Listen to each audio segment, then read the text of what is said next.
Hey guys, my name is Anuradha. Welcome to our channel GK Guidance and Knowledge. Happy morning to all of you. कैसी है मेरी GK family? I hope सभी अच्छे होंगे, अपनी सेहत, फैमिली और पढ़ाई का ध्यान काफ़ी अच्छे से रखें।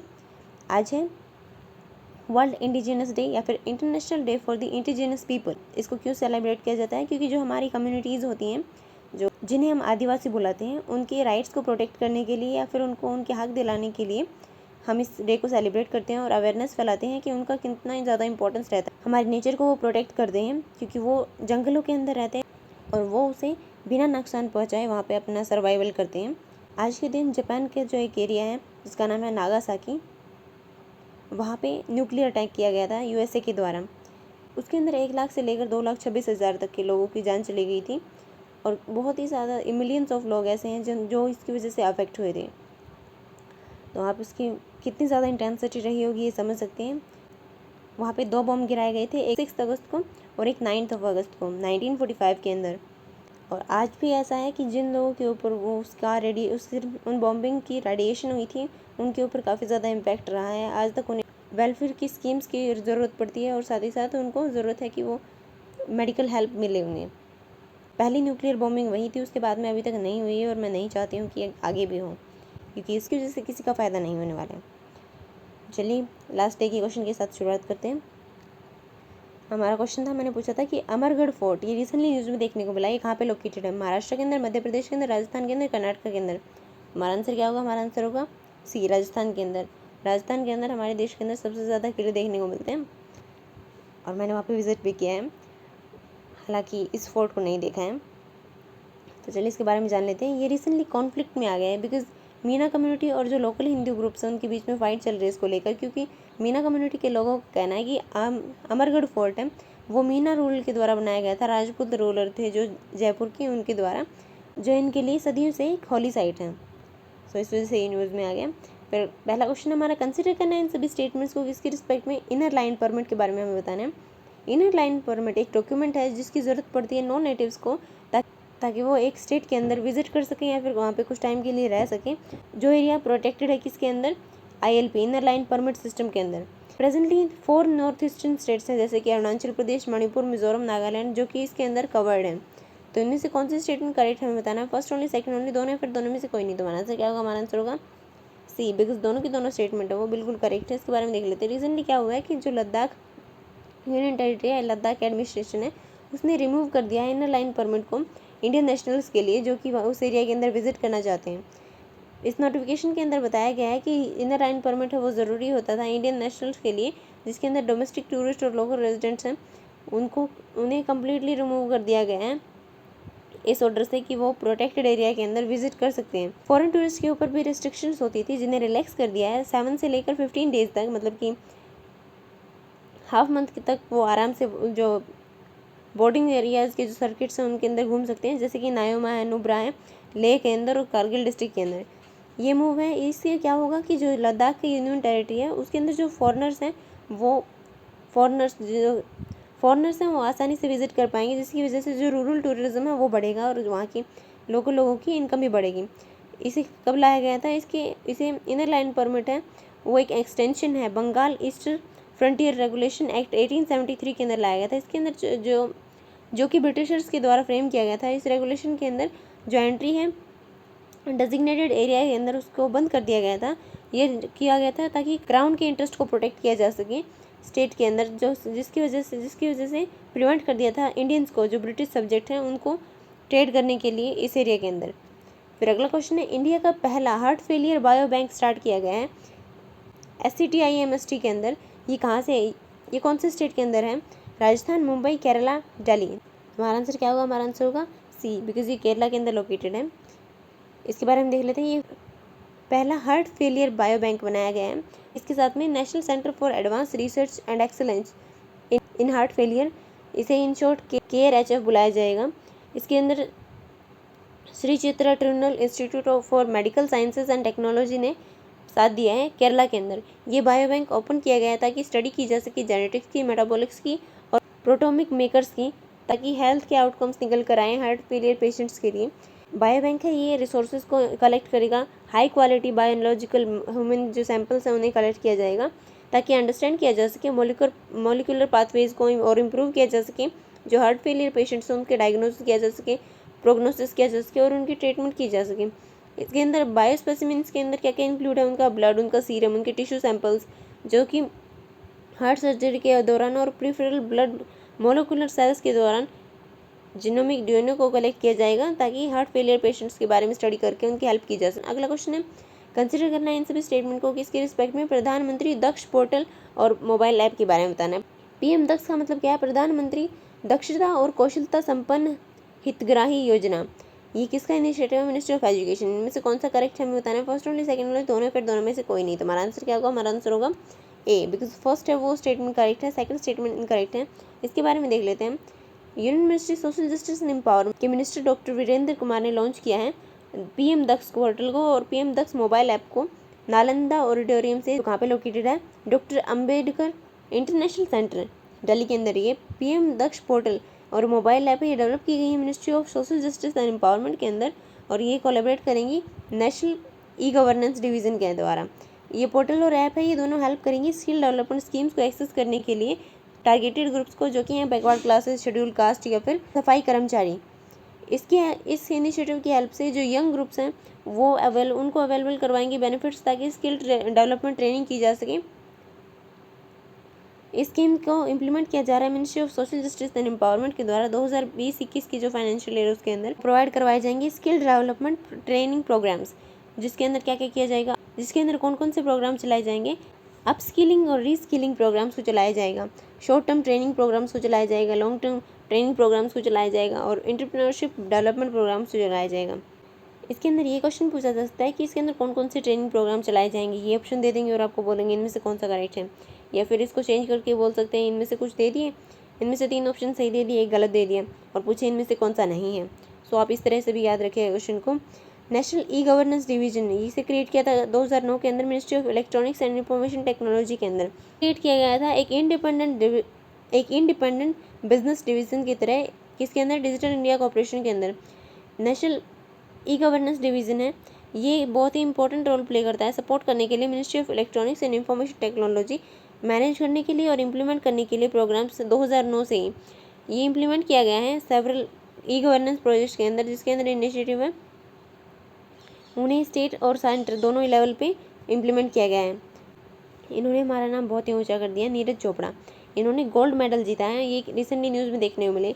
ये कौन से गेम के साथ में रिलेटेड है? Wrestling, javelin throw, hockey, badminton. तुम्हारा आंसर क्या होगा? हमारा आंसर होगा बी, जेवलिन थ्रो। इसके बारे में देख लेते हैं। नीरज चोपड़ा हैं, उन्होंने गोल्ड मेडल जीता है जेवलिन थ्रो के अंदर। इन्होंने 87.3 मीटर की लेंथ कवर की है, इनका फर्स्ट अटैम्प्ट था उसके अंदर और इन्होंने कंपटीशन को ही ख़त्म कर दिया। सेकंड टाइम भाला फेंकने का नंबर आया तो इन्होंने 87.58 मीटर तक उसे फेंका और इनके साथ में इनका कंपटीशन किसके साथ में था? वितिश जला वेस्ले, जो कि चेक रिपब्लिक से थे, जिन्होंने 86.67 मीटर तक भाला फेंका और इनमें से जो वर्ल्ड चैम्पियन है वो भी उनको हरा नहीं पाए, जो कि कौन है? Jonas waiter. इसी के साथ इंडिया को ये टोटल मेडल है वो 7th हो गए हैं टोक्यो ओलंपिक 2020 के अंदर, जो कि बेस्ट एवर होल रहा है इंडिया के अंदर। इसके अंदर सिंगल एडिशन गेम्स के अंदर इस गोल्ड मेडल के साथ में ये इंडिया के सेकंड गोल्ड मेडलिस्ट बन गए हैं। इसके अंदर पहला गोल्ड मेडल मिला था अभिनव बिंद्रा को, किसके अंदर? जो इंडिविजुअल गोल्ड मेडल है उसके अंदर। फिर हमारा अगला क्वेश्चन है, कंसिडर करना है इन सभी स्टेटमेंट को किसके रेफरेंस में।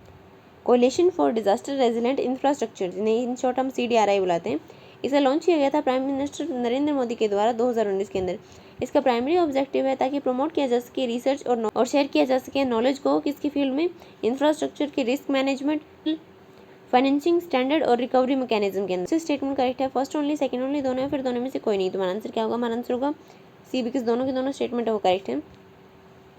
रेजिलेंट इंफ्रास्ट्रक्चर CDRI इसे ज्वाइन किया गया है 25 कंट्रीज़ के द्वारा और 7 इंटरनेशनल ऑर्गेनाइजेशन के द्वारा अब तक, और बांग्लादेश है इसके अंदर नया एंट्रेंट है। प्राइम मिनिस्टर ने इसे लॉन्च किया था 23 सितंबर 2019 को उनकी स्पीच के दौरान जो यूनाइटेड नेशन क्लाइमेट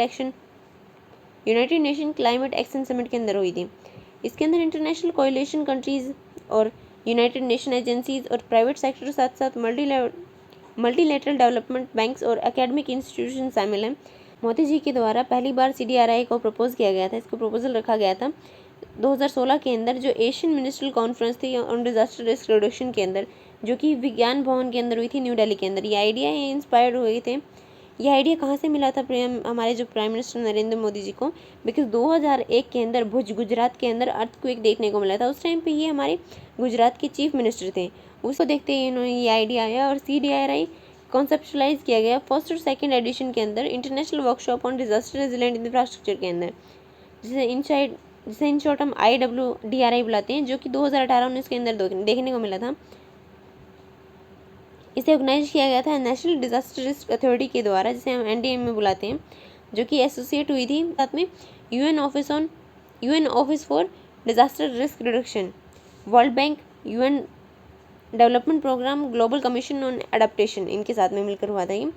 पानी माह, इसके अंदर अवेयरनेस फैलाई जा रही है ताकि वाटर को क्लीन रखा जा सके। इसे किसके द्वारा लॉन्च किया गया है? महाराष्ट्र, पुदुचेरी, चंडीगढ़ या फिर लद्दाख? हमारा आंसर क्या होगा? हमारा आंसर होगा D, इसके अंदर लद्दाख के अंदर इसे लॉन्च किया गया है। पानी माह या फिर वाटर मंथ, ये लॉन्च किया गया है लद्दाख के द्वारा ताकि इन्फॉर्म किया जा सके विलेजेस को, ताकि उनको समझाया जा सके कि साफ पानी की कितनी ज़्यादा इंपॉर्टेंस है। लद्दाख गवर्नमेंट ने अनाउंस किया है कि वो रिवॉर्ड देंगे 2.5 मिलियन रुपीज़ का फर्स्ट ब्लॉक के अंदर हर डिस्ट्रिक्ट को, जो कि अचीव करेगा स्टेटस हर घर जल का। पानी माह कैंपेन है वो अडॉप्ट किया है, उसके अंदर 3 अप्रोचेस है जिनको अडॉप्ट किया गया है, जिसके अंदर फोकस किया गया है वाटर क्वालिटी की टेस्टिंग की, प्लानिंग की और स्टीरलाइजिंग वाटर सप्लाई होनी चाहिए पानी सभा की विलेजेस में। इसके अंदर सिर्फ अगर हम लद्दाख के हाउस होल्ड के अंदर बात करें तो टूटी का पानी सिर्फ 11.7% रूरल हाउस होल्ड को मिल पाता है। इस पानी माह कैंपेन के अंदर इसे एक्सटेंड किया जाएगा, इम्प्लीमेंट किया जाएगा जल जीवन मिशन को यूनियन टेरिटरी के अंदर। इस प्रोग्राम के दौरान विलेज कम्युनिटीज़ हैं उनको इंकरेज किया जाएगा कि वाटर सप्लाई को कि वो वाटर सैंपल्स को भेजें उनकी क्वालिटी टेस्टिंग के लिए लेबोरेटरीज़ के अंदर, ताकि उनकी क्वालिटी को चेक किया जा सके और मॉनिटरिंग की जा सके। पानी माह के फर्स्ट फेज के अंदर वाटर सैंपल्स हैं उनको कलेक्ट किया जाएगा आइडेंटिफाइड सोर्सेज से और सर्विस डिलीवरी की जाएगी, पॉइंट टेस्टिंग की जाएगी और साथ ही साथ फर्स्ट फेज के अंदर इंक्लूड की जाएगी उसके अवेयरनेस और सैनिटेशन कैंपेन्स को लॉन्च किया जाएगा। सेकंड फेज के अंदर इसके अंदर फोकस किया जाएगा कि पानी सभा और या फिर ग्राम सभा और ब्लॉक लेवल है उसके ऊपर मीटिंग करवाई जाएंगी, डोर टू डोर विजिट होंगी, मतलब कि हर घर जाकर इसके बारे में कम्युनिकेशन की जाएगी, इसके बारे में बताया जाएगा क्वालिटी के बारे में कि वाटर की क्वालिटी कितनी ज़रूरी होती है और सर्विस डिलीवरी की जाएगी जल जीवन मिशन के द्वारा, जो कि लॉन्च की गई थी मिनिस्ट्री ऑफ जल शक्ति के द्वारा 2019 के अंदर। और इसके अंदर सेफ और पाइप्ड वाटर पहुंचाया जाएगा हर घर के अंदर रूरल एरिया के अंदर 2024 तक का टारगेट रखा गया है इसके अंदर। फिर हमारा अगला क्वेश्चन है प्रधानमंत्री ग्रामीण डिजिटल साक्षरता अभियान स्कीम, ये किसके अंदर काम करती है? कौन से मिनिस्ट्री के अंदर? Ministry of electronics and information technology, ministry of education, ministry of science and technology, ministry of commerce and industry. हमारा आंसर क्या होगा? हमारा आंसर होगा ए, ये ministry of electronics and information technology के अंदर काम करती है। गवर्नमेंट ने अनाउंस की है अप्रोक्सीमेटली 5 करोड़ बेनिफिशरीज इसके अंदर इनरोल करेंगे और 4 करोड़ बेनिफिशरीज को ट्रेन किया जा चुका है प्रधानमंत्री ग्रामीण डिजिटल साक्षरता अभियान स्कीम के अंदर। And child development Smriti Irani के द्वारा कहा गया है कि इसके अंदर 2 करोड़ से भी ज़्यादा वुमेन बेनिफिशरीज ने रजिस्टर किया है। इनमें से 1 करोड़ बेनिफिशरीज को सर्टिफिकेट भी दिया जा चुका है स्कीम के अंदर और उसके अंदर ये टोटल 54% है टोटल सर्टिफाइड बेनिफिशरीज की इसके अंदर, मतलब कि महिलाओं का पार्टिसिपेशन बहुत ज़्यादा देखने को मिला है। और इसका टारगेट रखा गया है कि 6 करोड़ हाउस होल्ड हैं मार्च 2022 तक उन्हें डिजिटली लिटरेट बनाया जाएगा और इसे लॉन्च किया गया है। इसके अंदर एम रखा गया है कि ब्रिजिंग की जो डिजिटल डिवाइड देखने को मिलता है, जो स्पेशली टारगेट जो रूरल पॉपुलेशन है उसके अंदर और जो शहर की पॉपुलेशन है उसके अंदर, उसे कम किया जा सके। इसके अंदर इंक्लूड है मार्जिनाइल सेक्शन जो कि सोसाइटी की, जैसे कि शेड्यूल्ड कास्ट हैं, शेड्यूल्ड ट्राइब हैं, बिलो पॉवर्टी लाइन पीपल हैं, वुमेन हैं, डिफरेंटली एबल पर्सनस हैं या फिर माइनॉरिटीज़ हैं। इस स्कीम के अंदर ये स्कीम है, ये इनिशिएट किया गया है डिजिटल इंडिया प्रोग्राम के साथ में। अगर एक भी व्यक्ति डिजिटली लिटरेट नहीं है तो उसको इसका बेनिफिशियरी बनाया जाएगा। इसके अंदर जो बेनिफिशियरी है वो डिजिटली इलिटरेट होना चाहिए, तभी उसे इसके अंदर इंक्लूड किया जाएगा। इसके अंदर एक घर के अंदर से सिर्फ एक व्यक्ति को इंक्लूड किया जाएगा और उसकी एज 14 से 60 के बीच में होनी चाहिए। फिर हमारा अगला क्वेश्चन है blue book on climate change in China 2021, ये पब्लिश की गई किसके द्वारा? यूनाइटेड नेशन डेवलपमेंट प्रोग्राम के द्वारा, United nation framework on climate change के द्वारा, चाइना मेट्रोलॉजिकल एडमिनिस्ट्रेशन के द्वारा या फिर inter governmental panel on climate change के द्वारा। हमारा आंसर क्या होगा? हमारा आंसर होगा सी, इसके अंदर क्लाइमेट के बारे में बात करी जा रही है। चाइना है वो फेस कर रहा है काफ़ी ज़्यादा रिस्क बढ़ रहा है एक्सट्रीम वेदर और क्लाइमेट इवेंट्स का। टेम्परेचर है वो बढ़ता जा रहा है लगातार, और जो कि ग्लोबल एवरेज से भी ज़्यादा है। इसका रिजल्ट है climate warming. A blue book on climate change China 2021 ये पब्लिश की चाइना मेट्रोलॉजिकल एडमिनिस्ट्रेशन के द्वारा। इसके अंदर 1961 से लेकर 2020 तक की डेटा को बताया गया है, जिसके अंदर एक्सट्रीम हैवी परसेप्शन देखने को मिला है, ग्रेजुअली बढ़ता ही जा रहा है। ये मिड 1990s से एक्सट्रीम हीट इवेंट्स देखने को मिल रहे हैं, और जो कि कंट्री के अंदर सिग्निफिकेंटली बढ़ते ही जा रहे हैं। इस ब्लू बुक के अकॉर्डिंग चाइना है वो सेंसिटिव है और सिग्निफिकेंट एरिया है जो कि इम्पैक्ट हो रहे हैं ग्लोबल क्लाइमेट चेंज की वजह से। इस ब्लू बुक के अंदर पॉइंट आउट किया गया है कि चाइना का जो क्लाइमेट रिस्क इंडेक्स है वो 1960 से लेकर 2020 तक टेंडेंसी इसके अंदर इंक्रीज हो रही है, और 2020 के अंदर इसके अंदर 10.8 नंबर मिले हैं, जो कि थर्ड हाईएस्ट वैल्यू है इस पीरियड के दौरान। रिसेंटली चाइना के अंदर जो हेनान प्रोविंस है, प्रोविंस का मतलब होता है एक राज्य है, वहाँ पे बहुत ही बुरी तरह से फ्लड देखने को मिली। 300 से भी ज़्यादा लोगों की मौत हो गई, और मिलियन से भी ज़्यादा हैं जो कि इसकी वजह से अफेक्ट हुए हैं। इस टाइम के कुछ ही वीक्स के अंदर ही ये ब्लू बुक सामने निकल कर आई है। वर्ल्ड के सबसे बड़े इमिटर्स के अंदर चाइना सबसे टॉप पे रहता है, सेकंड नंबर पे यूएसए और थर्ड नंबर पे इंडिया है। ये भी आपसे स्टेटमेंट में पूछा जा सकता है, और आप इसे मेंस के अंदर भी यूज़ कर सकते हैं। और अगर आप ऐसे एरिया के अंदर रहते हैं जहाँ पे ग्लोबल वार्मिंग कुछ ज़्यादा ही है, या फिर सबसे ज़्यादा पॉल्यूशन है, तो उससे भी आपके अंदर इंटरव्यू के अंदर क्वेश्चन पूछा जा सकता है कि इसके रीजंस क्या क्या हैं, और उसे टैकल करने के लिए आप क्या क्या स्टेप्स उठाएंगे। सो आप उसके लिए भी प्रिपेयर रहिएगा। फिर हमारा अगला क्वेश्चन है, कंसिडर करना है इन सभी स्टेटमेंट को किसके रेफरेंस में इंडियन रेलवे के बारे में बताना है। Indian railway organisation of alternative fuel, जिसे इन शॉर्ट IRO AF बुलाते हैं, एक ग्रीन फ्यूल है इंडियन रेलवेज के अंदर। करंटली इंडियन रेलवेज ही अकेली है जो इस हाइड्रोजन फ्यूल बेस्ड ट्रेन को यूज़ कर रही है। इनमें से कौन सी स्टेटमेंट इनकरेक्ट है बताना है। फर्स्ट ओनली, सेकंड ओनली, दोनों, फिर दोनों में से कोई नहीं। हमारा आंसर क्या होगा? हमारा आंसर होगा बी, क्योंकि सेकंड स्टेटमेंट है वो इनकरेक्ट है। हालांकि कुछ कम ही कंट्रीज उसे यूज़ करती हैं, लेकिन फिर भी सिर्फ इंडिया अकेली नहीं है। इसके बारे में देख लेते हैं। Indian railway organisation alternative fuel, जो कि ग्रीन फ्यूल है, जिसे इंडियन रेलवेज के द्वारा यूज़ किया जा रहा है। ये इनिशिएटिव है ताकि hydrogen fuel cell based train को इंडियन रेलवे नेटवर्क के अंदर इंक्लूड किया जा सके। इस प्रोजेक्ट के अंदर retrofitting diesel electric multiple unit, जिसे हम डेमो बुलाते हैं, इसके अंदर सोनीपत से लेकर जींद सेक्शन के अंदर नॉर्थन रेलवे, जो कि नॉर्दर्न रेलवे के अंदर आता है, उसके अंदर 89 किलोमीटर ट्रेन को रन किया जाएगा। इस फिटिंग के अंदर कन्वर्ट किया जाएगा हाइड्रोजन फ्यूल को, ताकि ट्रेन को पावर किया जा सके उसके साथ में। जिसकी वजह से हम ना सिर्फ 2.3 करोड़ एनुअली बचा पाएंगे, बल्कि कन्वर्ट कर पाएंगे डीजल को हाइड्रोजन के अंदर, और जो कार्बन फुटप्रिंट है उसको भी हम 11.12 किलो पर टन घटा पाएंगे एनुअली, और साथ ही साथ कम कर पाएंगे जो पर्टिकुलेट मैटर है 0.72 किलो पर टन पर एन्यूम। जिसकी वजह से आप समझ सकते हैं कि हम कितना ज़्यादा सेव कर पाएंगे हमारे इन्वायरमेंट को। इसका जो ट्रायल हुआ था वो जर्मनी और पोलैंड के अंदर हुआ था। पेनिसिलंगुप्पा ग्लेशियर, ये समटाइम न्यूज़ में देखने को मिला है रिसेंटली। ये कहाँ पे लोकेटेड है? लद्दाख इंडिया के अंदर, अलास्का यूएसए के अंदर, सेंटा क्रूज अर्जेंटीना के अंदर, सदर्न एल्प्स न्यूजीलैंड के अंदर। तो हमारा आंसर क्या होगा? हमारा आंसर होगा ए। इसके ऊपर भी क्लाइमेट के काफ़ी ज़्यादा इम्पैक्ट पड़ रहे हैं, उसी वजह से ये न्यूज़ में आया है। जांस्कर लद्दाख के अंदर लोकेटेड है ये। रिसर्चर्स ने रिसेंटली क्या पाया है कि यहाँ पे टेम्परेचर है वो इंक्रीज़ हो रहा है और डिक्रीज़ हो जाएगा परसेप्शन। जो सर्दियों के टाइम पे बर्फ़ की बारिश होती है वो कम हो जाएगी। इस स्टडी के अंदर सजेस्ट किया गया है कि जो कंटिन्यूस राइज जो देखने को मिल रहा है एयर टेम्परेचर की वजह से, उसके अंदर ग्लोबल ट्रेंड है वो ग्लेशियर्स का पिघलना है वो बढ़ जाएगा, और पॉसिबल है कि परसेप्शन है वो समर पीरियड के अंदर हायर देखने को मिले, हायर एल्टीट्यूड के अंदर देखने को मिले। सिंपल वर्डों में मैं बताऊं तो आपको समर सीज़न के अंदर बहुत ज़्यादा बारिश देखने को मिलेगी, और जो विंटर सीज़न है जिस टाइम पे बारिश एक्चुअली होनी चाहिए स्नो की, वो नहीं होगी। इसका मतलब आप समझ सकते हैं कि स्नो की जगह सीधा पानी आएगा, जिसकी वजह से ग्लेशियर है वो फॉर्म नहीं हो पाएंगे, उनका पैटर्न है वो चेंज हो जाएगा। और उसकी वजह से आप समझ सकते हैं कि अगर ग्लेशियर नहीं होंगे तो हमारे पास पानी नहीं होगा, और पानी नहीं होगा तो हम वैसे ही मर जाएंगे। और अगला क्वेश्चन है हमारा, इसका आंसर आपको देना है। इनमें से कौन है जो कि फर्स्ट इंडियन वुमन है जिन्होंने एक एयरक्राफ्ट को उड़ाया था? हमारे ऑप्शन हैं आरती साहब, Sarla Thakral, Bhavna Kant, Avni Chaturvedi. This is it for today. Thank you for listening. Don't forget to like, share, subscribe, also provide your suggestions to improve. जय हिंद, जय भारत।